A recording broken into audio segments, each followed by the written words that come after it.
nuer yen karodin konwat kan motin kon yen arodin keke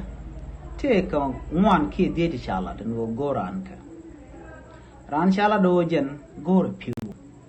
ran chala do gora kwan ran chala do jen poinde gore bi da las poinde ran chala do jen poinde gore je ban go de jagam la security ran ba gore jen o jen dertika kwak te det dor kan te ti shal ke human basic need ko ko ngwane te kuran ko poinde ko e chunga je ran che te kalon ko da ra di nder je chengan jek ran te kalon ko da ra di nder je kan ke tek me de je yar katin konten go nuere ke die ke ngwana ti tin konde nuere de kan niam we kan wer ka konlat tel do mo de nuere ro niam ko ja